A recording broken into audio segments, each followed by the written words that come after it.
দৃষ্টিতে তাকাতে খুব প্রস্তাব দিত সম্পর্ক আছে ওটার একটা ভিডিও ধারণ করি দিন এই ঘটনাটা আমার বাড়িতেই একটু সচ্ছলতা এবং পরিবারের ভবিষ্যতের কথা চিন্তা করে রংপুরের কাউনিয়া উপজেলার বালাপাড়া চড়িঘাট গ্রামের মোজাম্মেল হোসেন বিদেশে পাড়ি জমান 2 বছর আগে। বিদেশে যাওয়ার কয়েক মাসের মধ্যে সবকিছু ঠিকঠাক ছিল, কিন্তু এরপরই তার সংসারে ঘটতে থাকে অস্বাভাবিক ঘটনা।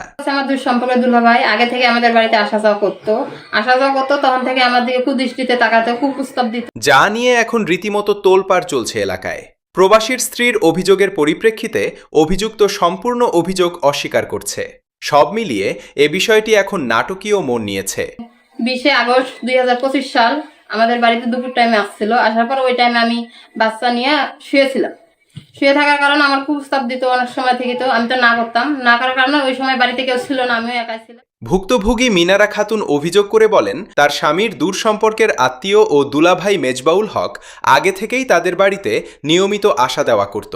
এমনকি তার স্বামী থাকাকালীন সময়েও তিনি আকারে ইঙ্গিতে আপত্তিকর প্রস্তাব দিতেন বলে মিনারা খাতুনের অভিযোগ। কারণ আমার সাথে জোরজবরদস্তিভাবে আমার সাথে শারীরিক সম্পর্ক আছে ওটার একটা ভিডিও ধারণ করে নিছে। আমার স্বামী বিদেশে যাওয়ার 1 বছর পর থেকে 1 বছরের মধ্যে অনেকভাবে খুব প্রস্তাব দিছে। 1 বছর পরে এই ঘটনাটা ঘটছে। এই আপনার আগস্ট মাসের 20 তারিখ 2025 সালে প্রথম দিন এই ঘটনাটা আমার বাড়িতেই ঘটছে।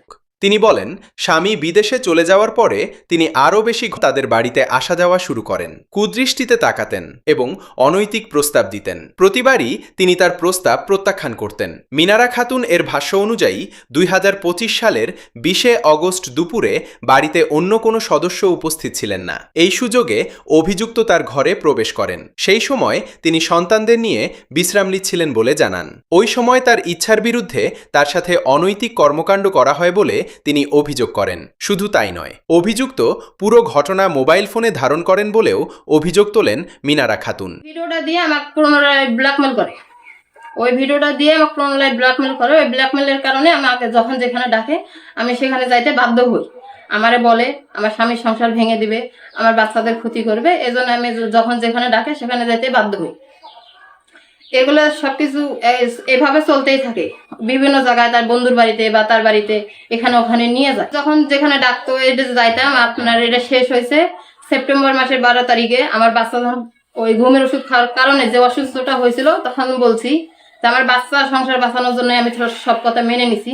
আর যখন আমার বাচ্চাই বাঁচে না আমি এই বিষয়ে কিছু করবো না। ভিডিও সামাজিক যোগাযোগ মাধ্যমে ছড়িয়ে দেওয়ার ভয়, সন্তানদের ক্ষতি করার ভয় দেখিয়ে দীর্ঘদিন তার সাথে অনৈতিক সম্পর্ক স্থাপন করে আসছিলেন বলে ভুক্তভোগী মিনারা খাতুনের দাবি। তার ইচ্ছা না থাকা সত্ত্বেও তিনি পরিস্থিতির শিকার হয়েছেন বলে মিনারা খাতুন অভিযোগ করেছেন। সবকিছু থাকতে আমি কনসেপ্ট করছিলাম।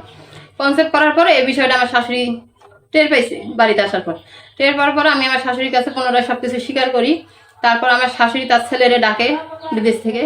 তার ছেলে আসিয়া আপনার এটাই একটা বিচারের মাধ্যমে তারে ডাকে, কিন্তু তার সুমন্দি তারে আসতে এই জায়গাতে নিষেধ করে, কয়েক জায়গায় যাওয়া লাগবে না, এটা আমরা কিভাবে মীমাংসা করি দিব, যা হয়েছে হয়েছে।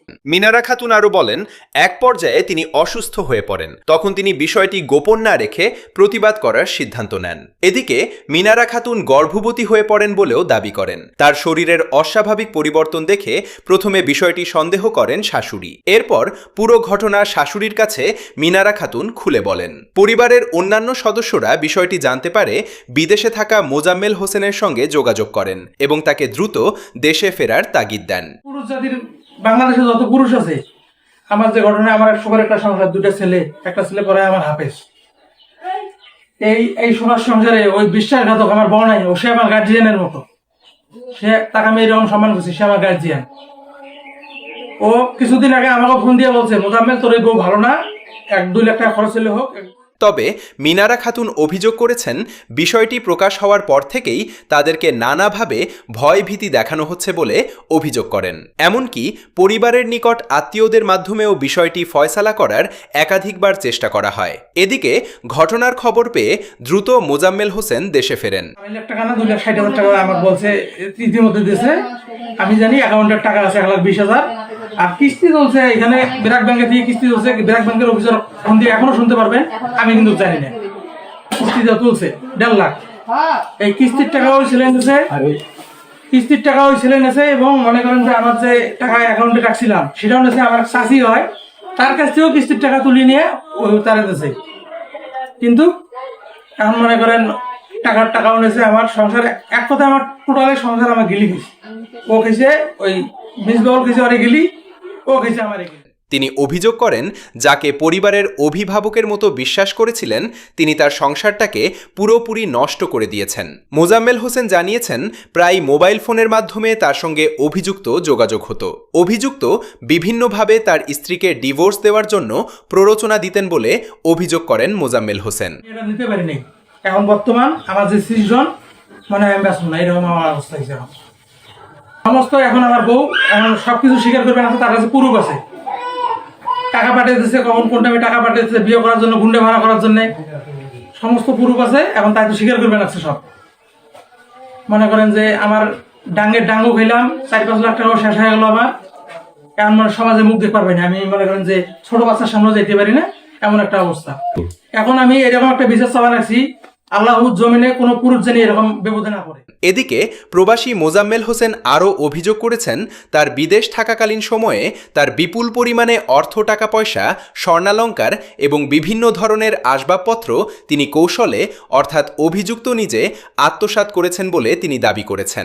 এর আগেও তো সাংবাদিক ভাইরা আসে সাক্ষাৎকার নিয়ে গেছে, এই ফুটেজও আমাদের কাছে আছে, ঠিক আছে। এখন আবার নতুন করে নাটক সাজিয়ে দিয়েছে, এগুলো কোনো বিষয় না। উনি এসে বলছিল যে আপনি দুলা ভাই হন, ঠিক আছে, আপনি শালাক ডাকেন, ডাকে এই জিনিসটা মিটকুট করে দেন। আসলে ওই বাড়িতে আমি 2 দিন গেছিলাম, 2 দিন যাওয়ার পথে 2 দিনই লোক ছিল ওখানে। আমি একদিন যা রাখিয়ার ছিলাম উনি ছিল, ওনার খালা শরীরে গিয়ে তাই ছিল, ঠিক আছে। আরেকদিন আমাকে দাওয়াত করছিল, ওই দিনও লোক ছিল ওই বাড়িতে। কিসের টাকা? 4 পয়সা আমাকে দেয় নাই, বরং আমার কাছ থেকে 16,000 টাকা ও ধার নিছে। এই টাকা চাইতে গেলে ও আরো আমাকে উল্টো হুমকি ধুমকি দেন। অন্যদিকে মেজবাউল হক তার বিরুদ্ধে আনা সম্পূর্ণ অভিযোগ অস্বীকার করেছেন। তার দাবি, তিনি মাত্র 2 বার ওই বাড়িতে গিয়েছিলেন এবং প্রতিবারই বাড়িতে অন্য সদস্যের উপস্থিতিতেই তিনি প্রয়োজনীয় কাজ সেরে চলে আসেন। তার সাথে তার স্ত্রীর কোনো অনৈতিক সম্পর্ক নেই, এমনকি তিনি কোনো ধরনের টাকা পয়সাও আত্মসাৎ করেননি। উল্টো তিনি অভিযোগ করেন, বিদেশে যাওয়ার সময় মোজাম্মেল হোসেন তার কাছ থেকে কিছু টাকা ধার নিয়েছিলেন, যেটা এখন পর্যন্ত মোজাম্মেল পরিশোধ করেননি। এদিকে ঘটনাটি নিয়ে আইনি প্রক্রিয়া শুরু হয়েছে। কারণে আমি তার একটা সুস্থ বিচারের মাধ্যমে তারে ডাকে, কিন্তু তার সম্বন্ধে তারে আসতে এই জায়গাতে নিষেধ করে। মিনারা খাতুন বাদী হয়ে গত 21 মে রংপুর একটি মামলা দায়ের করেন। মামলায় পুরো অভিযোগ তুলে ধরা হয়েছে।